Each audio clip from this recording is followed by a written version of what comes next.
Hello and welcome to your Confident English Wednesday lesson. This week we are focused on how you can disagree with others politely in English and express your opinion.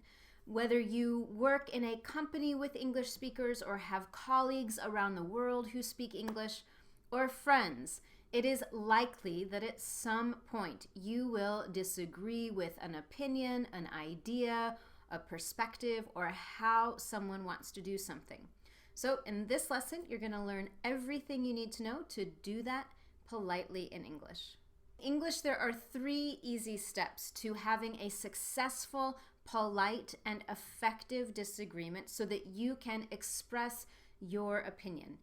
Step 1 of expressing disagreement is making sure that you begin by softening the language. We want to use very soft language that is not aggressive, not angry. It will not offend anyone, but it will show that you are thinking professionally about the situation. You want to be polite, and you have something you want to express. So a couple of ways to do that. You can start off by saying that you understand the person's idea or position. Something like, I hear what you're saying, but.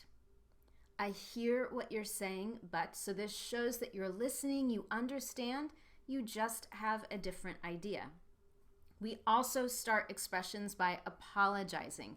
Again, we don't want to be offensive. We don't want to be too aggressive. So when we apologize, it immediately softens the situation. So we can say, I'm sorry, but I have to disagree with you.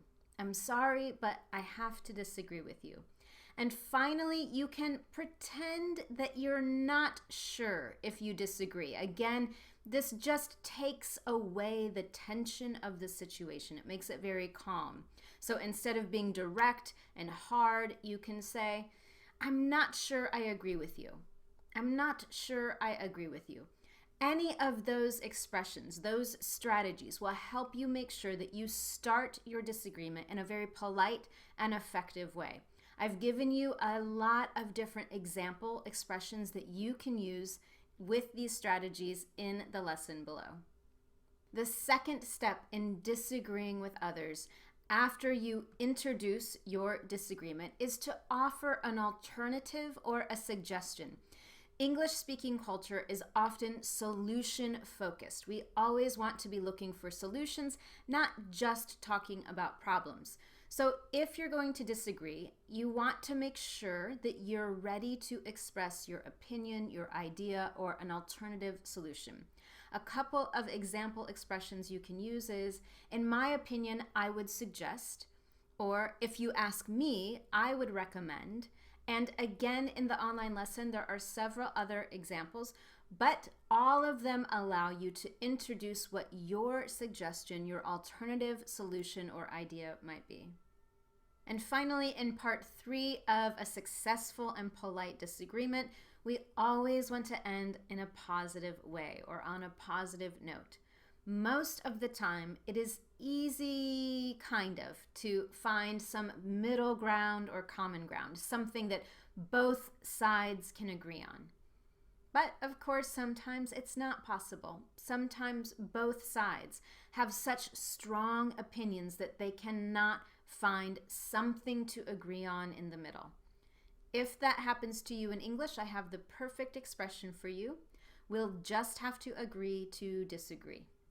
We'll just have to agree to disagree.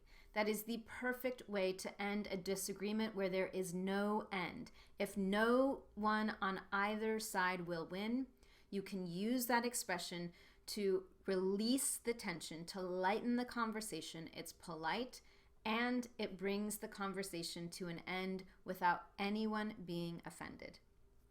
In the online lesson, I've also given you some informal ways that you can express disagreement with others, but I really recommend that you only use those with friends, family members, or colleagues that you know very well. They're not really appropriate for business situations such as a meeting or negotiation. They're not professional responses to disagreeing. And finally, I would love to hear from you. If you've ever had experience disagreeing with someone in English, What did you do? How did you express your disagreement? I would love for you to share your experience and what you know in English to do in those situations so that you can help others in the Confident English community. And you can share all of your experiences, your comments, your thoughts in the comments section just at the bottom of this lesson.